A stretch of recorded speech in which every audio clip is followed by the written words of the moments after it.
어린아이들이 보는 그림책 가운데 앤서니 브라운이라고 하는 사람이 만든 책이 하나 있습니다.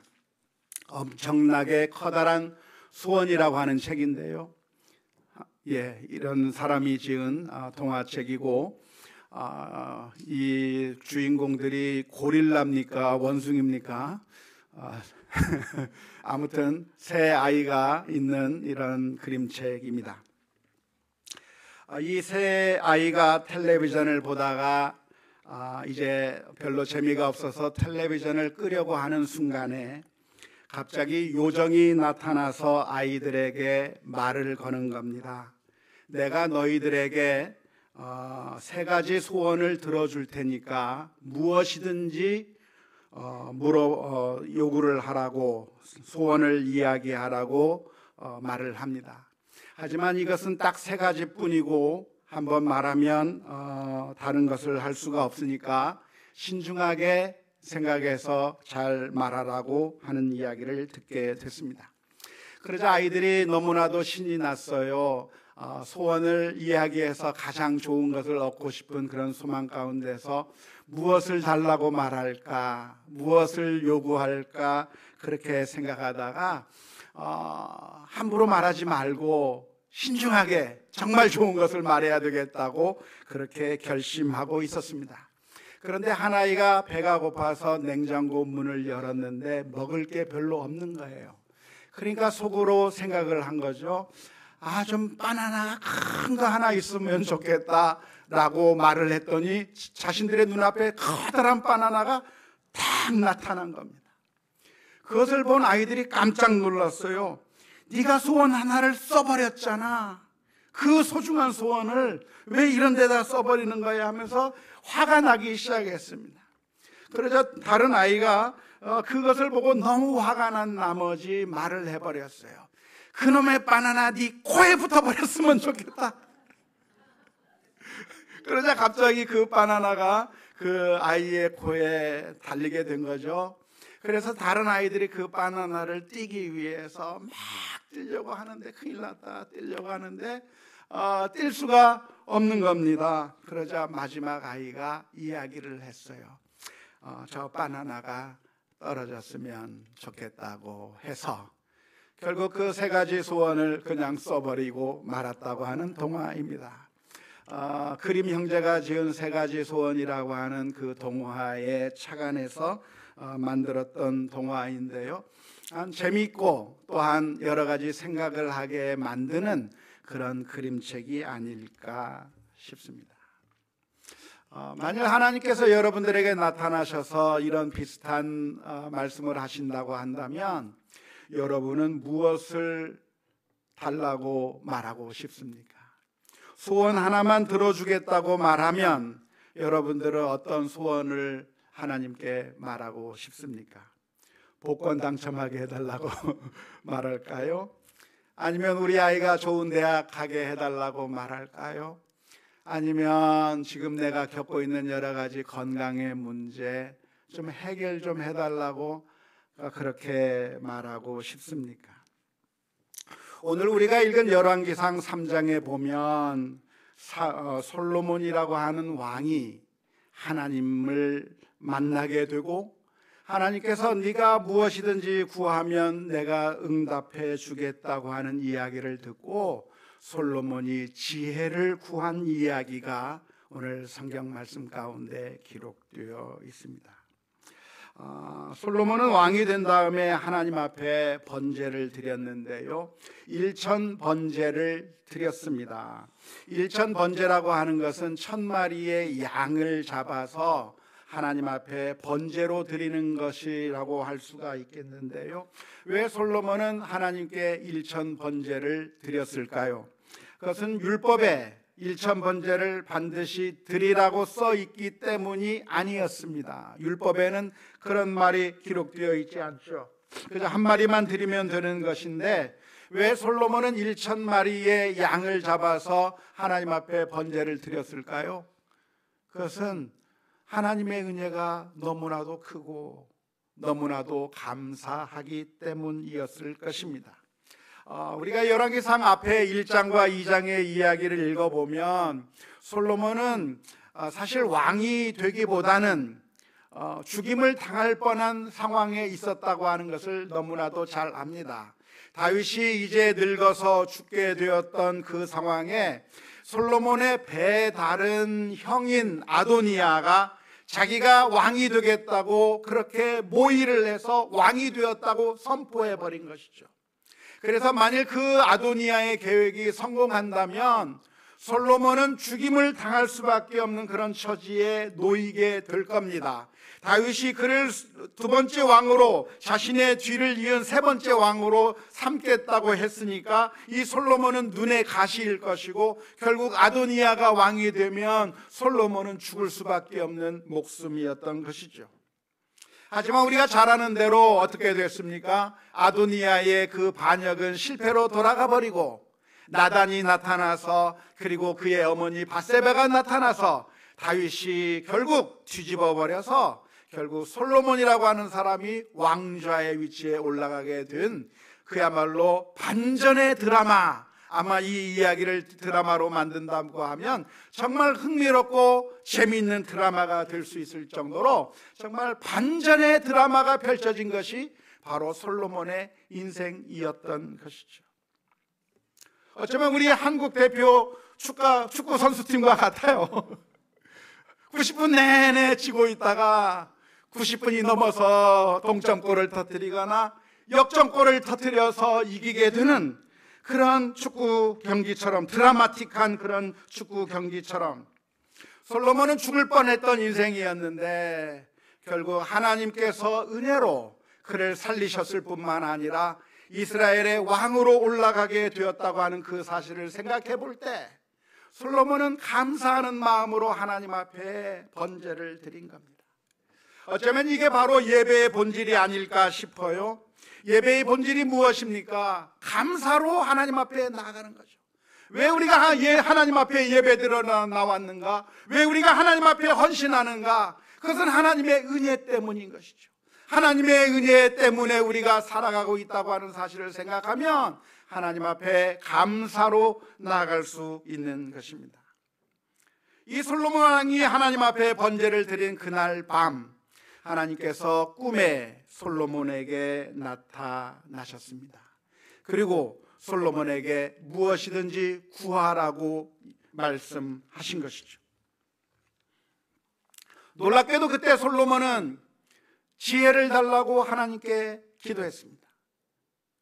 꿈이라고 하는 것은 무엇일까요? 어쩌면 자신의 속마음을 그대로 드러낼 수밖에 없는 것이 꿈일 겁니다.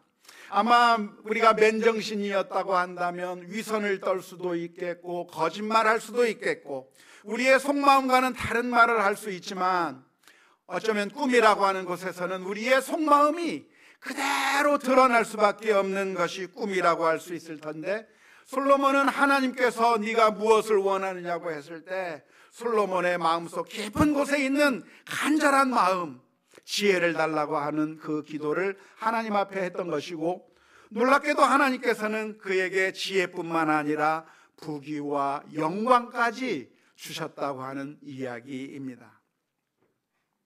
먼저 우리가 이 이야기를 살펴보면서 한 가지 조심해야 될 것이 있다고 한다면 꿈이라고 하는 것이 하나님의 은혜를 받는 그런 도구가 항상 되는 것은 아니라고 하는 것을 기억해야 합니다. 우리가 성경을 살펴보면 하나님께서는 꿈으로 미래에 대한 예언을 해주시기도 하고 하나님의 계시를 말씀해 주시는 이야기들이 꿈을 통해서 하는 이야기들이 많이 기록되어 있습니다. 그 이야기들 많이 읽다 보면 우리의 생각에 하나님께서 우리에게 말씀하시는 방법이 꿈을 통해서 말씀하시는가? 그러면 나에게도 꿈을 통해서 말씀해 주실까라고 생각하기가 쉽습니다. 하지만 하나님께서 꿈을 사용하실 수도 있고 하실 때는 그 꿈이 하나님의 계시의 방편이 될 수가 있겠지만 그렇다고 해서 꿈이 언제나 항상 하나님의 뜻을 나타내는 도구가 되는 것은 아닌 것이죠. 하나님께서는 이 세상의 모든 것들을 사용하실 수 있습니다. 하나님께서 사용하시는 그 도구는 하나님의 도구가 될 수 있지만 하나님께서 한번 사용하셨다고 해서 그것이 항상 하나님의 도구가 되는 것은 아니라고 하는 것을 기억해야 하는 것이죠. 따라서 우리가 신앙생활을 하면서 꿈에 의존하거나 꿈을 꾸면서 어떤 큰 의미가 있는 것이라고 오해하지 않으셨으면 좋겠습니다. 우리가 꾸는 대부분의 꿈은 그냥 개꿈입니다. 그렇게 알아두시면 좋겠습니다. 솔로몬은 하나님 앞에 그 꿈속에서 지혜를 구했는데요, 놀랍게도 그 지혜를 구한 솔로몬에게 하나님께서는 놀라운 은혜를 베풀어 주셨습니다. 열왕기상 3장 10절에서부터 13절 말씀에 보면 이렇게 기록이 되어 있습니다. 솔로몬이 이것을 구하매 그 말씀이 주의 마음에 든지라. 이에 하나님이 그에게 이르시되 내가 이것을 구하도다. 자기를 위하여 장수하기를 구하지 아니하며 부도 구하지 아니하며 자기 원수의 생명을 멸하기도 구하지 아니하고 오직 송사를 듣고 분별하는 지혜를 구하였으니 내가 내 말대로 하여 내게 지혜롭고 총명한 마음을 주노니 내 앞에도 너와 같은 자가 없었거니와 내 뒤에도 너와 같은 자가 일어남이 없으리라. 내가 또 내가 구하지 아니한 부귀와 영광도 내게 주노니 내 평생에 왕들 중에 너와 같은 자가 없을 것이라. 하나님께서 기도하라고 말씀하셨을 때 하나님 앞에 지혜를 구했더니 지혜를 주시되 최고의 지혜를 주셨을 뿐만 아니라 부귀와 영광까지 주었다고 하는 그 이야기입니다. 너무 부럽죠? 그림책 속에 나오는 이 꼬마 아이들은 3번의 소원 가운데 하나도 제대로 된 소원을 말하지 못해버려서 그냥 날려버리고 말았는데, 솔로몬은 하나님께서 간구하라고 말할 때 정말 하나님의 마음에 드는 그런 기도의 제목을 드렸고, 하나님께서 그 솔로몬을 마음에 들어 하시면서 지혜와 부귀와 영광까지 주셨다고 하니까 이게 얼마나 행운이 아닐까 싶습니다. 우리는 이 이야기를 통해서 어떤 교훈을 얻을 수 있을까요? 어떤 영적인 교훈을 얻을 수 있을까요? 그러니까 우리도 기도할 때 무엇을 구할까? 우리도 기도할 때 지혜를 구하면 하나님께서 부귀와 영광까지 덤으로 주시겠다라고 생각하셨다고 하면 그것은 성경을 크게 오해하신 것입니다. 제가 어렸을 때는 그렇게 생각을 했어요. 솔로몬의 이야기를 읽으면서 나도 솔로몬처럼 지혜를 구해야 되겠다. 나도 솔로몬처럼 지혜를 구하면 하나님께서 부귀도 주시고 영광도 주시지 않을까 생각을 했었으나 사실은 이것이 바른 해석이라고 할 수는 없을 것입니다. 오늘 우리는 이 말씀을 보면서 하나님께서 이 이야기를 통해서 우리로 하여금 깨닫게 하시는 교훈이 무엇일까? 솔로몬이 드린 기도의 본질이 무엇일까를 진지하게 묵상해 보아야 합니다. 하나님께서는 이 솔로몬의 기도의 가운데서 무엇을 마음에 들어 하셨을까를 묵상해야 되는 것이죠. 무엇이 하나님의 마음을 기쁘게 했을까요? 무엇이 하나님의 마음을 흡족하게 했을까요? 그것은 이 솔로몬이 기도했을 때 그 기도의 제목이 자기 자신을 위한 이기적인 기도가 아니라 다른 사람들을 위한 기도였다고 하는 점입니다.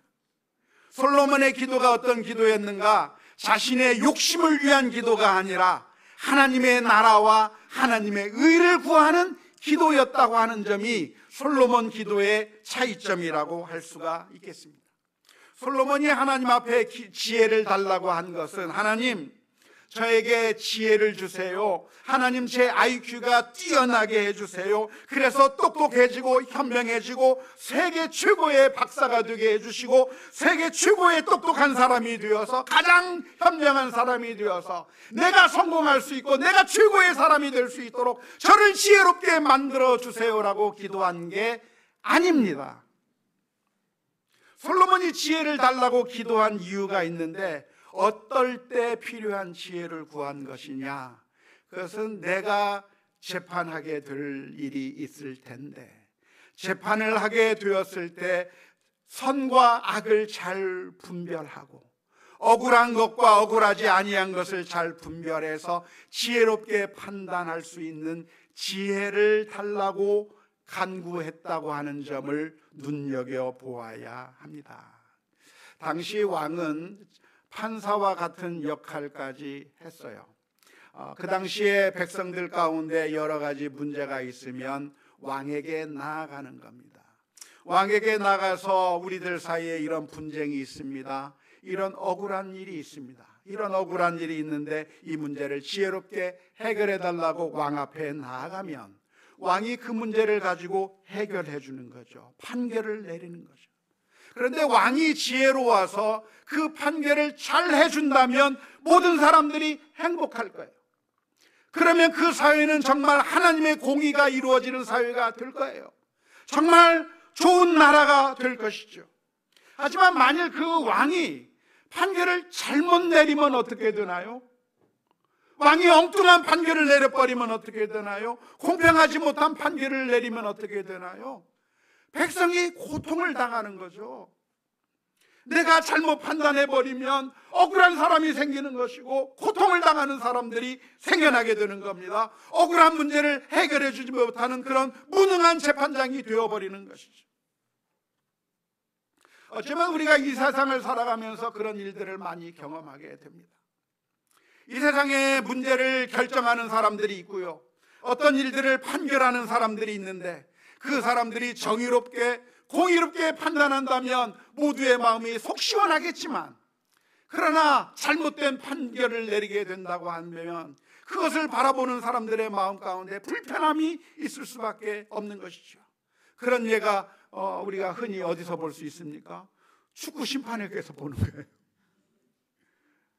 지난번에 중국 심판, 마닝 심판은 이번에 카타르전에서는 그렇게 안 하더라고요.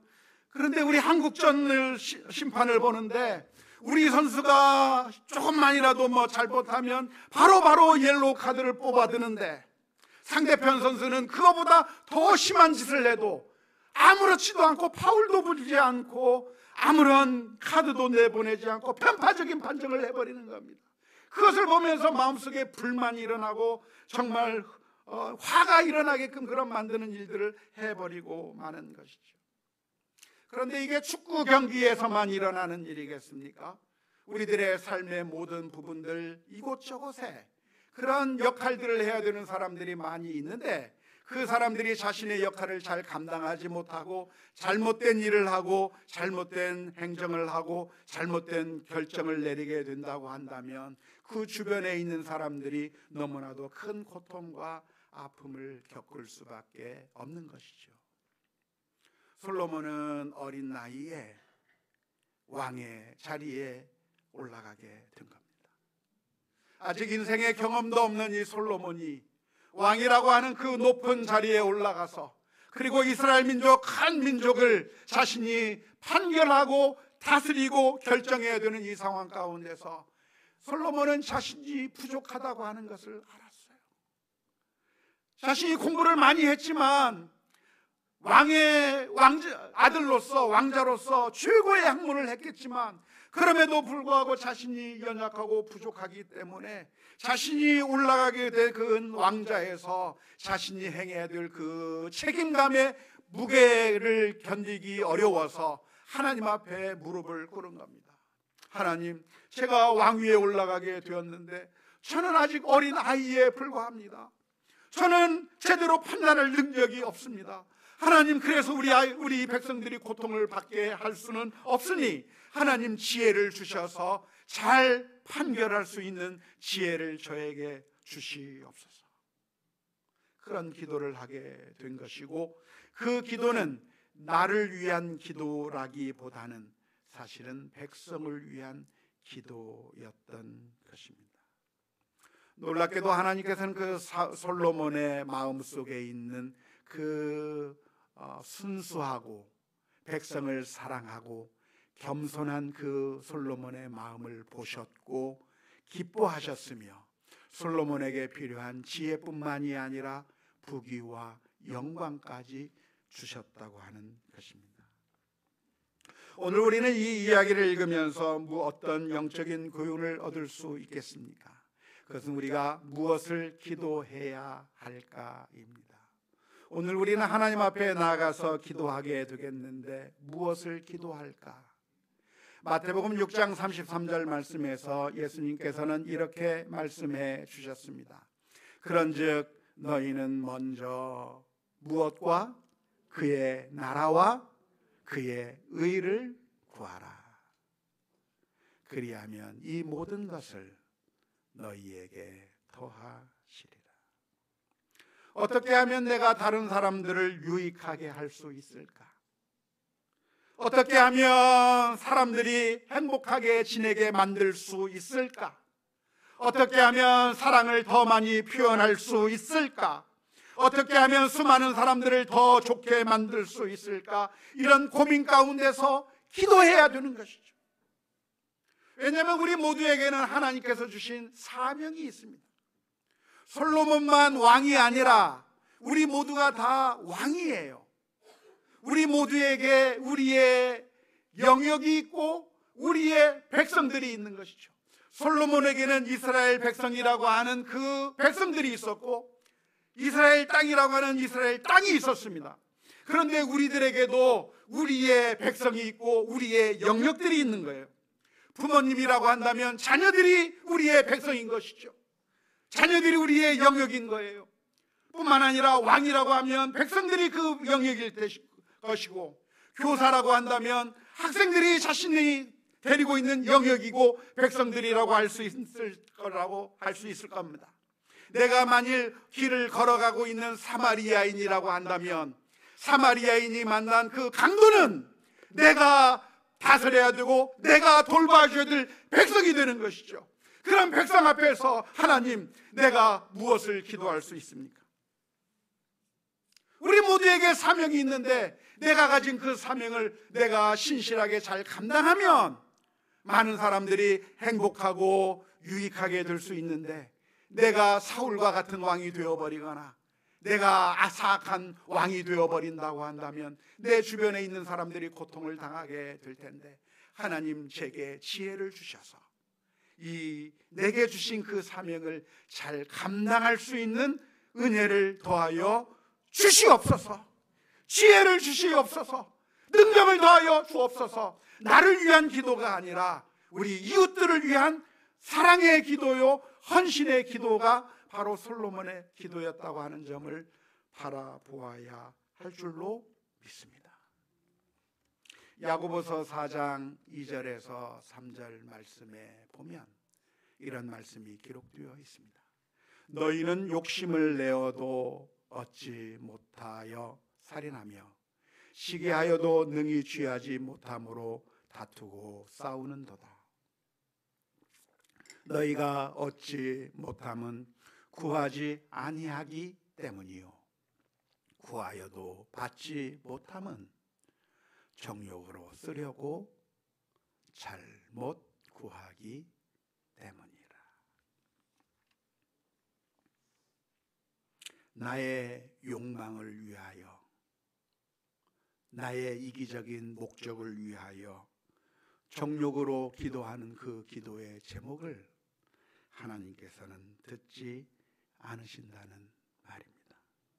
그래서 우리가 어떤 기도를 해야 할 것인가, 우리는 분별하면서 기도해야 되는데요, 만일 우리가 미워하는 사람이 있기 때문에 그 미워하는 사람이 패가망신하게 해달라고 기도한다면 하나님께서 그 기도를 듣지 않으시는 겁니다.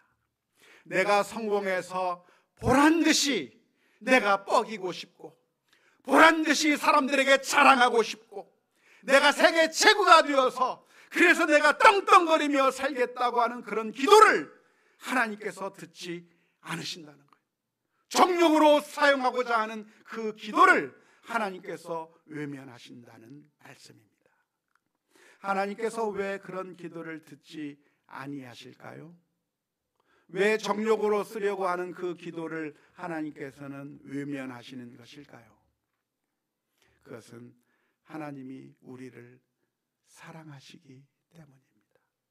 그게 우리에게 전혀 유익하지 않고 우리에게 해롭다고 하는 것을 그 누구보다도 잘 알고 계시는 하나님이시기 때문에 우리에게 그 소원을 듣게 만들어 주어서 그래서 우리로 하여금 완전히 파멸하게 만드는 그런 기도의 응답을 하시지 않는다고 하는 것이죠. 솔로몬은 무엇을 기도했는가? 솔로몬이 지혜를 구한 것은 자신이 높아지고 자신이 최고가 되고 그래서 사람들 앞에서 떵떵거리며 살 수 있는 그런 이기적인 목적을 위해서 기도한 것이 아니라 하나님, 제가 왕의 자리에 올랐는데 이 왕의 일을 감당할 수가 없습니다. 그래서 우리 백성들이 고통을 당하고 어려움 가운데 처하게 하고 싶지 않습니다. 우리 백성들에게 정말 은혜를 베풀기를 원하고 그들이 정말 바른 길을, 행복한 길을 가게 만들기 위해서 하나님 지혜가 필요하다고 했을 때 하나님께서 그에게 놀라운 응답을 해 주신 것이죠. 왕으로서의 사명을 신실하게 잘 감당하여 백성으로 하여금 정의와 평화를 얻게 만들기 위해 그래서 자신이 그 사명을 잘 감당할 수 있기 위해서 기도할 때 하나님께서는 그 기도를 보시고 기뻐하신 것이죠. 오늘 우리는 이 말씀을 보면서 어떻게 적용할 수 있겠습니까? 우리 모두에게 영역이 있을 텐데 그 영역을 놓고 하나님 앞에 기도해야 되는 것이죠. 하나님, 제가 아빠입니다. 하나님, 제가 엄마입니다. 그런데 우리 아이들을 하나님의 말씀대로 잘 양육할 능력이 없습니다. 하나님, 우리 아이들에게 믿음으로 잘 양육할 수 있는 힘을 주옵소서. 기도해야 되는 것이죠.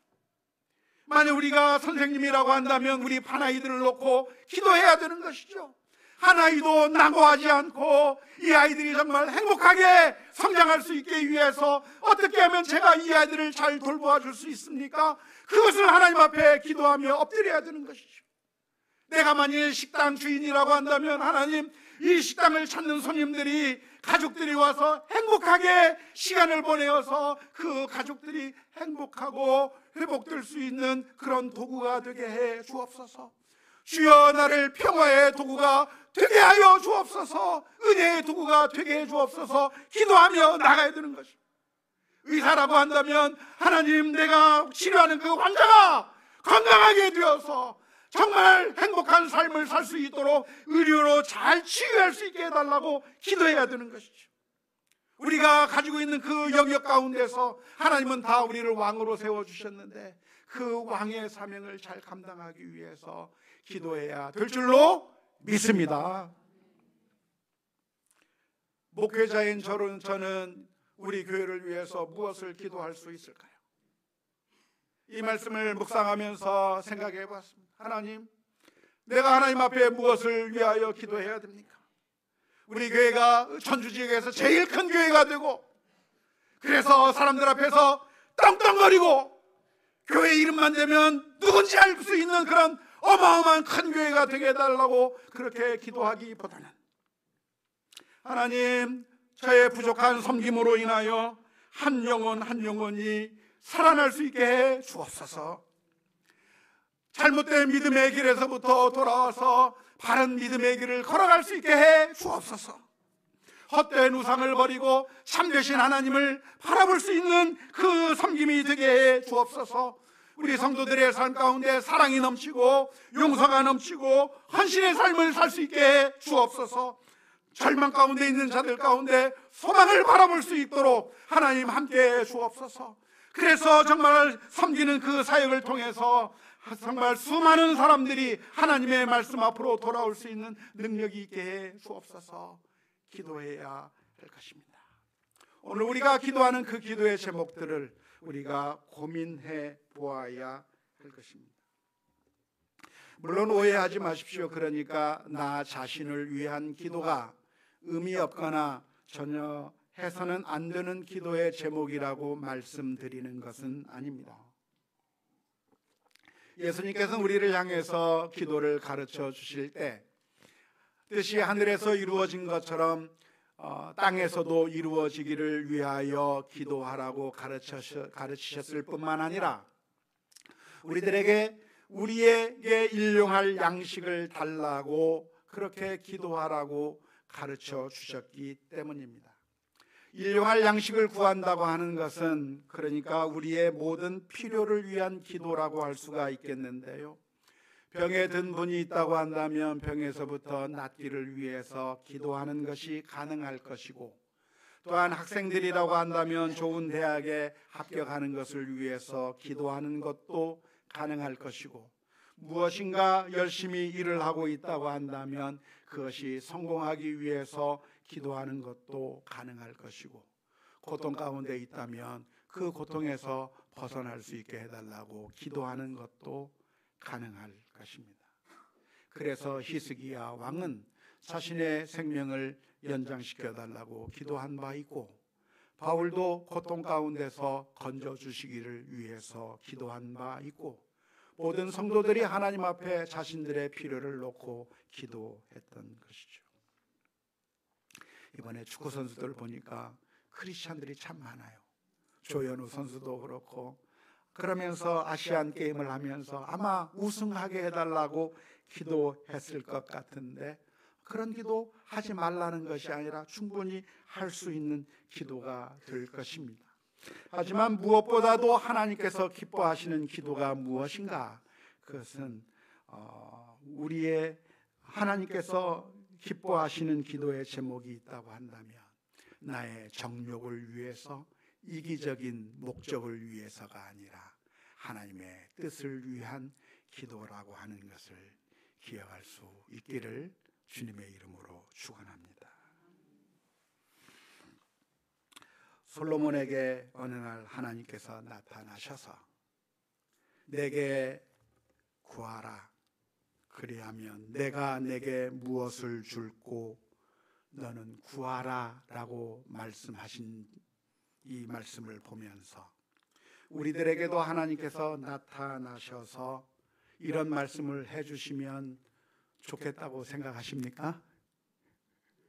예, 아마 그렇게 생각하실 것 같아요. 하나님, 솔로몬에게 나타나셨던 것처럼 저에게도 하나님께서 나타나셔서 내가 내게 무엇을 줄고 너는 구하라 라고 하셨던 그 말씀을 내게도 해 주었으면 좋겠다고 생각하시는 분들이 아마 우리 모두가 그렇게 생각할 거라고 생각이 드는데요.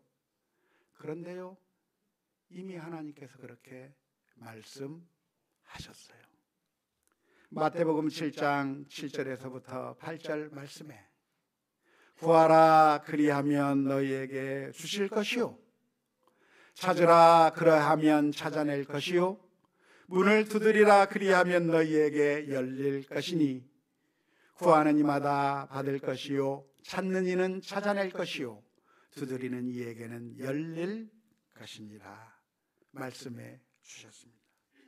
하나님의 말씀은 꿈에 나타나서 말씀하셔야 그래야 진짜가 아닙니다.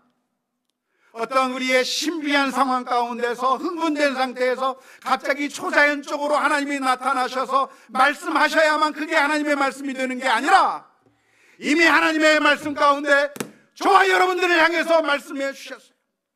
구하라 듣겠다 말씀하셨어요.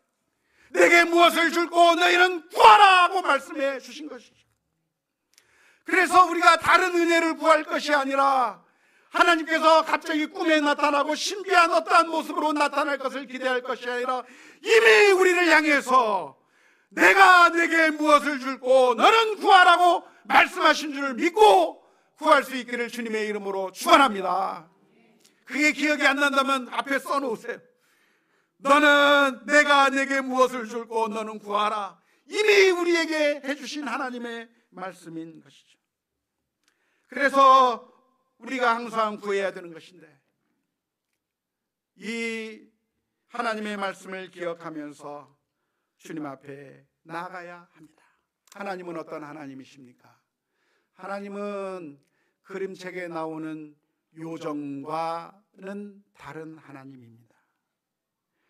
앤서니 브라운의 책에 나오는 그 요정은 짠 하고 나타나서 3가지 소원을 들어주겠다고 이야기하고, 그리고 우리가 말하는 대로 그대로 들어준 요정입니다. 하지만 하나님은 어떤 하나님이십니까?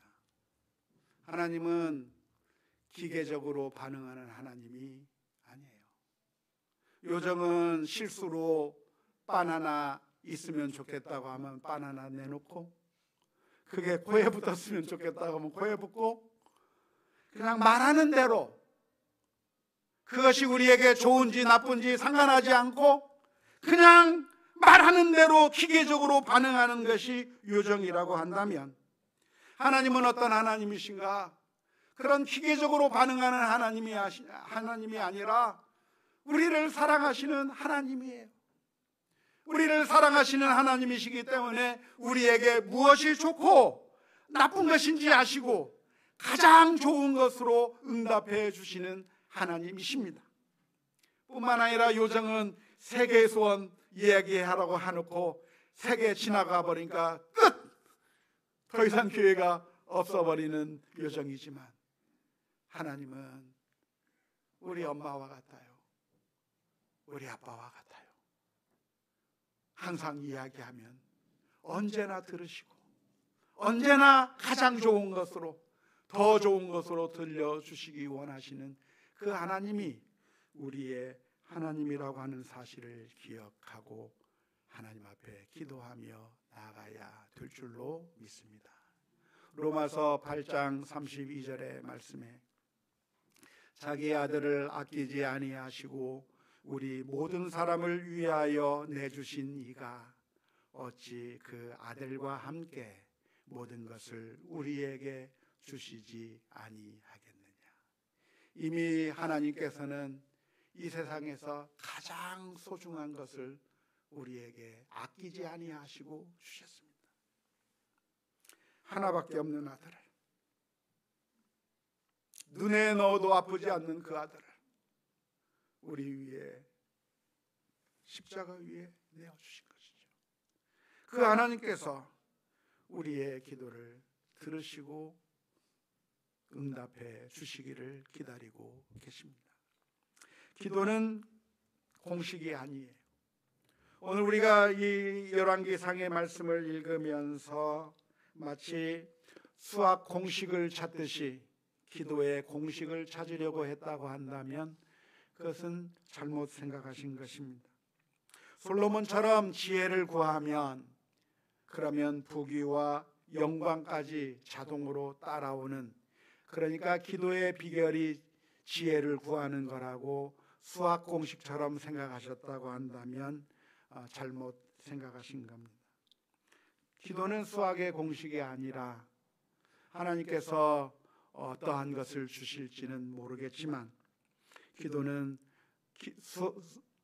공식이 아니라, 수학의 공식이 아니라 사랑의 방식인 것이죠.